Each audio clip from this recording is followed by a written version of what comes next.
Ancien député de la Chambre des communes, directeur artistique et ingénieur de son. Avec Pierre Nantel, entendez l'actualité.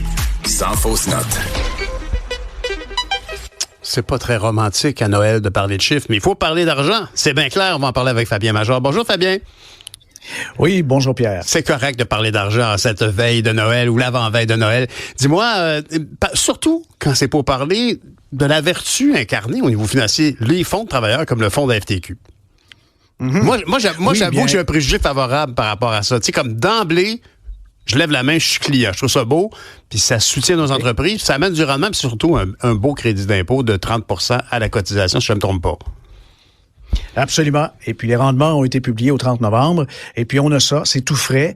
On va parler pour les 6 derniers mois de 7,8 % Et sur une année, c'est une année robuste, c'est 14 % Le 3 ans est plus faible, bien sûr, à cause de 2022, c'est 4,5 5 ans, 6,6 Et le 10 ans, c'est 7,3 % Et là-dessus, je t'amène sur un autre terrain.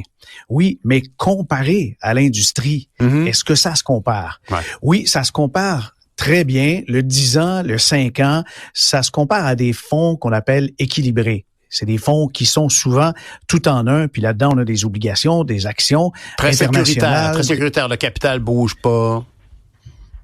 Ça bouge un peu parce que quand on veut pas que ça bouge, ça serait un portefeuille conservateur et ce n'est pas le mandat du Fonds de solidarité. On veut investir en bonne partie dans des sociétés d'ici, mais c'est important de mentionner qu'il y a beaucoup d'autres choses. Oui, c'est ce que tu me disais. Hein? C'était pour créer du rendement puis diversifier un peu le fonds, pour le sécuriser. Il faut aller chercher à l'extérieur de nos entreprises qu'on soutient.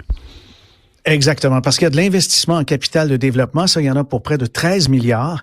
Puis dans les autres investissements, on est à plus de 9 milliards. Puis là-dedans, il y a des actions cotées en bourse.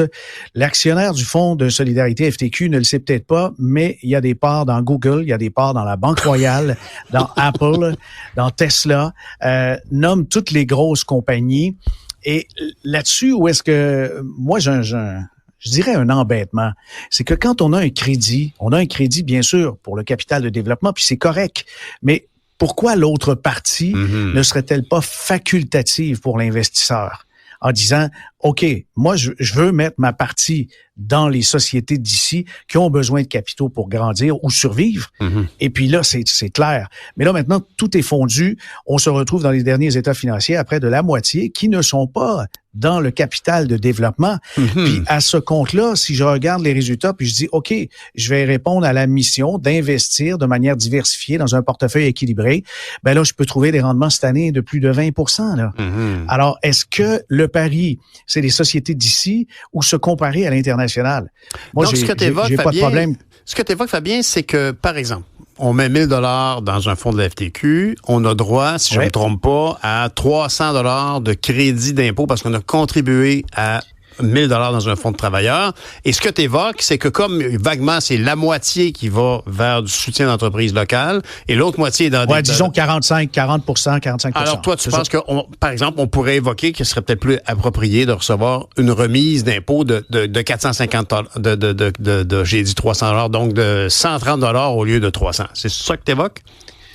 Oui, ou encore de carrément séparer les fonds en deux puis d'avoir tout le crédit seulement pour la partie capital investissement. Puis la partie accessoire qui permet au fonds de se comparer à d'autres, on dirait tout simplement aux investisseurs, ben voici la partie accessoire, si vous le voulez, mettez-le de ce côté-là, mais au moins on sera bien informé parce que je trouve que c'est une espèce de remords appris, effectivement. C'est pour ça que j'ai beaucoup réagi parce que quand tu as dit on a des actions d'Amazon puis de Tesla, c'est comme bon, d'accord, puis on a un crédit d'impôt pour ça.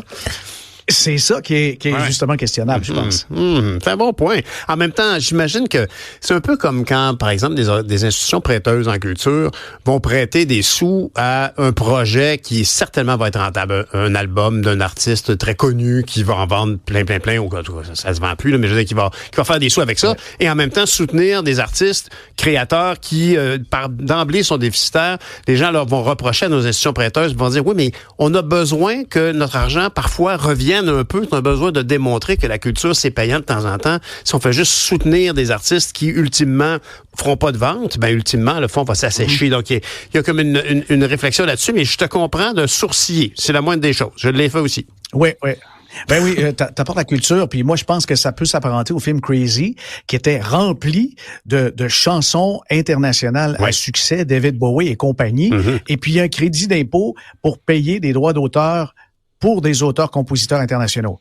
Et bien là, on peut se poser quand même des questions, même si c'est beau, même si c'est un bon succès, même si c'est un réalisateur d'ici. T'as raison, faut pas être dogmatique. Mais c'est une vache sacrée. Tu viens de parler, tu viens d'évoquer quelque chose qui fait comme, crazy. Ouais, mais c'est vrai, t'as raison. C'est un point tout à fait valable.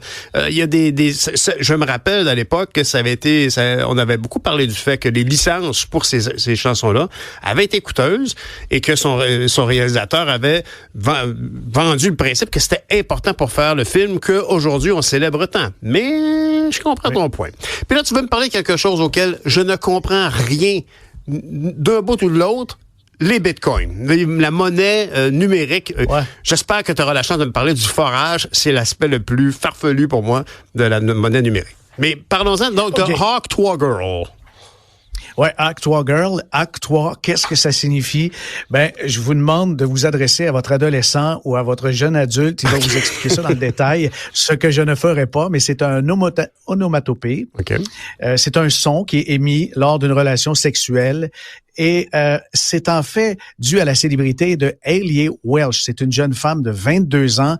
Et lorsqu'elle a été interrogée au mois de juin en 2024 dans la rue, un micro ouvert, micro-trottoir comme ça qu'on demande aux gens leur opinion, on posait la question à la jeune femme, qu'est-ce qui fait tourner la tête de tes amants?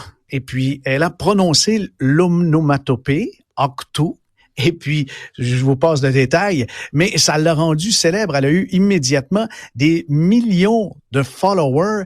Elle a laissé sa petite job pour se consacrer à sa nouvelle célébrité, lancer une ligne de vêtements, d'accessoires, un podcast et puis aussi une crypto-monnaie. Non. Et ce n'est pas le Bitcoin, c'est le Hawk. Et puis, ça a été introduit en décembre. Là. On parle du mois 24, mais c'est déjà le scandale, l'arnaque de l'année 2024. Parce que la crypto, écoute Pierre, ça a tiré 500 millions de dollars. Et cette jeune femme-là, elle n'a pas de talent autre que d'être célèbre. 500 millions de dollars, évidemment, comme ce n'est pas elle qui a lancé la monnaie. Les organisateurs, les promoteurs ont décidé, eux, qui avaient fait le plein, de vendre tout ça rapidement. Ça s'est écroulé. Ça ne vaut que 50 millions aujourd'hui.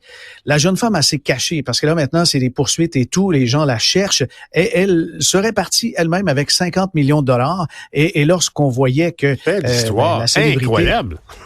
Oui, c'est une histoire incroyable de pump and dump. Ça veut dire qu'on va gonfler un titre artificiellement. Et puis ensuite, on se met à vendre parce que tout ce qu'on cherchait à faire, c'est de mousser la célébrité et de profiter de cette notoriété de la jeune femme pour empocher rapidement. Ça a été fait. Mais là, maintenant, on accuse Welch et son équipe de manipulation frauduleuse. Et en plus, cette crypto n'était pas inscrite à la Securities and Exchange Commission aux États-Unis. Et ça, c'est une leçon pour tout le monde. N'importe quel produit financier, il faut qu'il soit inscrit dans les autorités de marché si vous voulez conserver votre argent. Puis, est-ce que c'est le cas? Un Bitcoin, c'est inscrit à la valeur à l'autorité des marchés financiers? Ben, c'est réglementé. La distribution, lorsque ça passe par des firmes de valeurs mobilières, oui, on peut les acheter sous forme de FNB au Canada. On peut les inclure même dans nos REER, dans les CELI. C'est bien sûr réglementé, mais pas nécessairement si vous passez uniquement par votre téléphone et que vous achetez ça avec un site obscur de transactions. En Corée, par exemple. Mais d'ailleurs, tu as évoqué, quand tu nous racontais cette vraiment, c'est rocambolesque histoire, cette personne-là t'a dit, on dégonfle le titre. Tu as utilisé le mot titre. Le titre est utilisé parfois pour parler d'une devise, mais à quoi ça sert? Pourquoi elle a lancé une devise? Elle aurait pu lancer une action de sa compagnie. Les gens auraient investi de la même manière. Ça aurait été le même résultat. Mais le type de monnaie, de crypto-monnaie, pourquoi est-ce que les gens trouvent ça si fascinant? C'est parce qu'il y a un gain rapide possible et ça peut passer sous le radar des autorités fiscales. Il y a une forme d'anonymat là-dedans, mais quand il y a un hype, là, il y a vraiment une forte demande populaire. Les gens se garochent sur un titre et les gagnants, ce sont ceux qui vendent au sommet. Mais le public arrive souvent en dernier, quelques semaines après le début de la vague, et c'est là que les risques sont très importants. Et dans ce cas-ci, cette crypto Hawk HAWK, eh ben ça s'est effondré parce que c'est soutenu par absolument rien. Il n'y a pas d'actifs reliés avec ça. Il n'y a pas d'activité économique. On fait rien. Donc, c'est un jeton et ça, c'est le bon terme d'un coin. Ouais. Les coins virtuels, ce sont des jetons avec la valeur qu'on veut bien leur donner. Mm-hmm. Et en tant que spécialiste de la finance, je peux te demander pourquoi il y a quand même une clientèle cible. Tu as évoqué que les crypto-monnaies sont tentantes au niveau fiscal, au niveau des ponctions fiscales. C'est ça qui attire les gens vers la crypto-monnaie, le fait que ce soit crypto, c'est comme en dessous, caché? Non, mais c'est encrypté, mais c'est surtout le fait que on puisse déplacer rapidement entre personnes et se payer avec des cryptos. C'est un peu comme, je dirais, une monnaie alternative, mais d'un autre côté, elle est sujet à énormément de fluctuations et c'est cette fluctuation-là qui intéresse aussi des jeunes pour tenter de faire la passe. Mais il faut comprendre que les dépôts qu'on trouve là-dedans sont souvent très petits, des $200, des $500. Ah ouais. Et quelqu'un dit, ah oui, je suis rendu à 5000. Oui, mais ce n'est que $500. N'empêche que ça fait partie de ce qui gonfle la légende des cryptos, ces gains subis pour nombreux jeunes qui sont amateurs de cette croissance rapide. C'est de la spéculation pure. Mais donc, cette Octoa Girl, honnêtement, elle a la base des affaires quand même. Non, elle s'est fait surtout entourer par des gens qui l'ont exploité. Ah ouais? Et puis, elle clame maintenant son innocence parce qu'on lui réclame les millions perdus. Et je te ferai remarquer qu'au mois de mai, elle était encore une pure inconnue. Mm-hmm. C'est incroyable. Comment les choses peuvent aller vite dans ce milieu-là, hein? Fabien, Major, ouais. Heureusement, tu nous parles souvent d'économie un peu plus licite que illicite. Merci. À demain. Oui. Salut. À demain.